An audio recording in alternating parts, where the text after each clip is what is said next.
साल बुना। भोले भाले किसान अधिक उत्पादन के लालच में फंसकर रासायनिक खाद व कीटनाशकों का प्रयोग करने लगे। बैलों की जगह ट्रैक्टर से जुताई होने लगी। शुरुआत में कम रासायनिक खादों के प्रयोग से अधिक उत्पादन हुआ। धीरे धीरे रासायनिक खादों के प्रयोग के कारण भूमि की उर्वरा शक्ति क्षीण होने लगी, जिसकी वजह से उत्पादन घटने लगा तथा फसलें कमजोर होने लगी। फसलों के कमजोर होने के कारण उनमें रोग व कीट लगने लगे। रोग व कीटों से फसल की सुरक्षा के लिए और अधिक कीटनाशकों का प्रयोग होने लगा।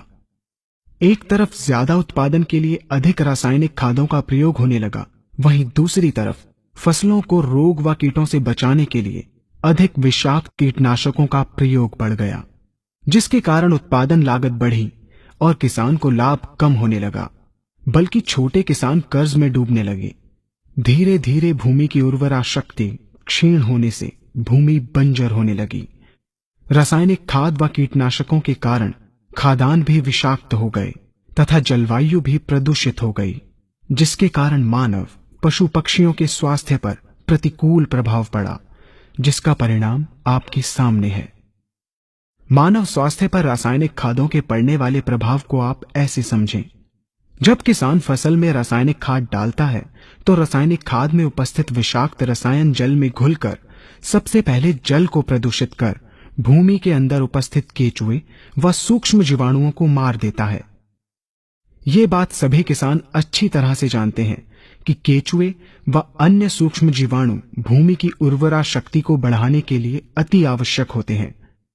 विषाक्त रसायन के कारण इनकी मृत्यु हो जाने से भूमि की उर्वरा शक्ति नष्ट हो जाती है तथा भूमि कठोर होकर बंजर होने लगती है। रासायनिक खादों के विषाक्त रसायन पानी के माध्यम से अन्य खनिजों के साथ फसल के अंदर पहुंचकर फसलों को विषाक्त बना देते हैं। बाद में जब खाद्यान्न के रूप में मनुष्य या अन्य पशु इन्हें खाते हैं तो ये विषाक्त रसायन मानव स्वास्थ्य पर बहुत ही बुरा प्रभाव डालते हैं तथा मनुष्य के अंदर तरह तरह के रोग उत्पन्न करते हैं। जब हम जैविक खाद का प्रयोग भूमि पर करते हैं तो जैविक खाद पानी में मिलकर पानी को प्रदूषित नहीं करती।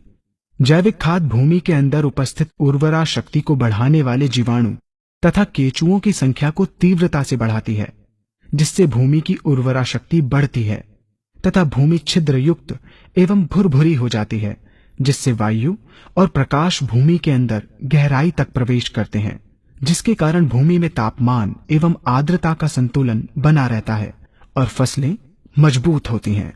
जैविक खाद में विद्यमान तत्व खाद्यान्न के माध्यम से मानव व पशु पक्षियों के शरीर में पहुंचकर स्वास्थ्य लाभ पहुंचाते हैं। जैविक खादों के प्रयोग से फसलें अच्छी और मजबूत होती हैं, जिसके कारण उन पर रोगों एवं कीटों का ज्यादा प्रभाव नहीं पड़ता।